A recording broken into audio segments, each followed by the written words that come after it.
aids for you to do your job well. We are just 3 of us here, yet we went to Lagos, Tinubu's Lagos, to investigate and put to rest the issue of Atiku's affidavit, which was signed on a Saturday. We took it upon ourselves to say, look, we must come out clean. We cannot be on the same page with a certificate forger. So he can confide in us. We will help him to do this. And it is embarrassing enough that the FBI and some anti-crime agencies in the United States are poised to start releasing information on our president any moment from now. It is more embarrassing that Bola A. Tinubu will fight tooth and nail to block these discoveries about his past, saying such will cause him irreparable damage. Bola A. Tinubu needs to be reminded that what the FBI and the U.S. security agencies are set to do by releasing the FBI Tinubu files will undoubtedly cause Nigeria irreparable damage. Nigeria is a country of laws, and no one single man or woman, no matter how highly placed, is bigger than our laws. We hope that the discovery into Atiku's Saturday affidavit by his own media team will raise this issue and provide the opportunity for Bola A. Tinubu's team to come clean with its decades of forgeries and lies. Nigerians are waiting for them to put an end to this kindergarten Tom and Jerry that has done nothing but brought embarrassment and humiliation to our country and its people. Ladies and gentlemen, on this note, I would want to say that Atiku Abubakar, former Vice President, Federal Republic of Nigeria, whom the media team of Bola A. Tinubu canonized as being someone who is associated with forgery, just like their boss, we have decided to come out clean today.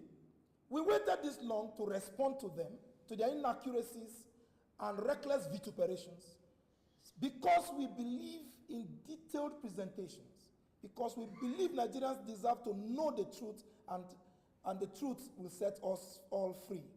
That is why we invited you today, and that's why we decided to speak to Nigerians today on our discoveries. This is discovery number 2. You remember we went to Chicago. We brought discoveries. At least in Chicago, when we brought out the documents from Chicago, we knew whether somebody attended a university, either as a male or a female, and so many other inconsistencies and incongruities in those documents and those revelations we saw there. Today is another day of discovery. We have proven to Nigerians that Atiku's affidavit that was signed on a Saturday, it is not a forgery. We have proven and shown court documents. I would like to even show you, but in fact, we're going to share to you receipts of payments of the affidavit, of copies of these processes we got from both the magistrate courts, the high courts in Lagos. We went to about 5 different courts in Lagos to look for records and the archives of Lagos State. Lagos is truly a center of excellence, particularly when it comes to keeping records. And that is why we need him to go to just take a stroll. I think there's Chicken Republic around there. That's right. In case maybe the walk is too long, he can have a bite of chicken and a combination or whatever, you understand, with corn or agbado and all of that.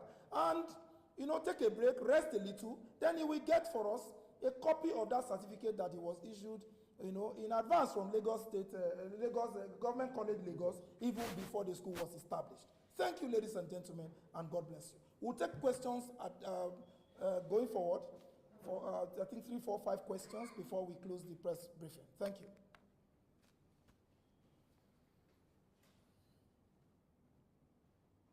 Yes, questions?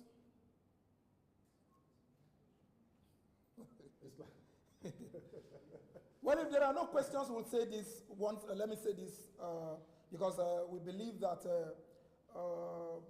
we are before the court of public opinion, and we are before our courts, the courts in the land.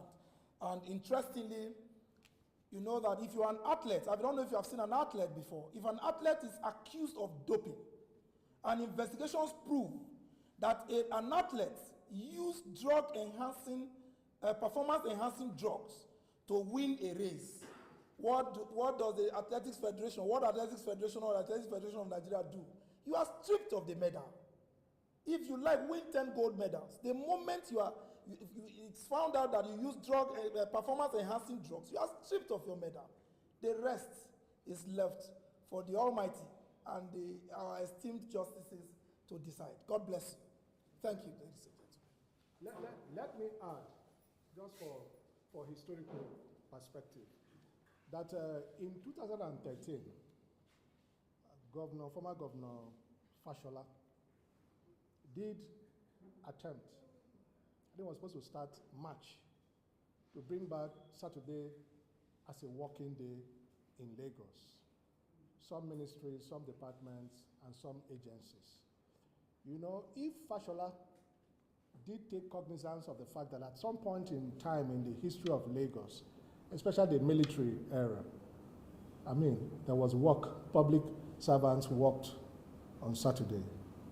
I mean, I wonder, you know, how Bola A. Tinubu, with all of the magics that have been associated with him, who ruled Lagos for 8 years. He was the first governor in this democratic journey in 1999, that he didn't know that work took place in Lagos on Saturday.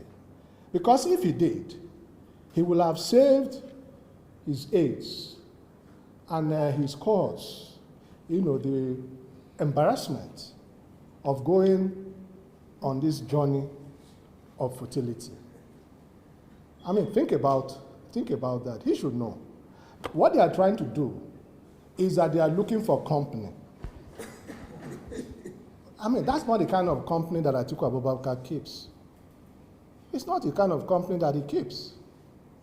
And there is nothing that they can do, there's nothing that they can manufacture, you know, to taint, you know, his image that has been, you know, garnered over decades.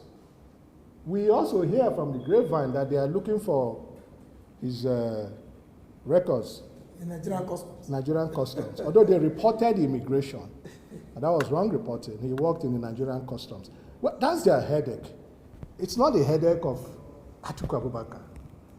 And they did say that the records of 1990 or thereabout, that was what they were able to get. They couldn't get it. It shows that clearly Atiku was not the only person involved.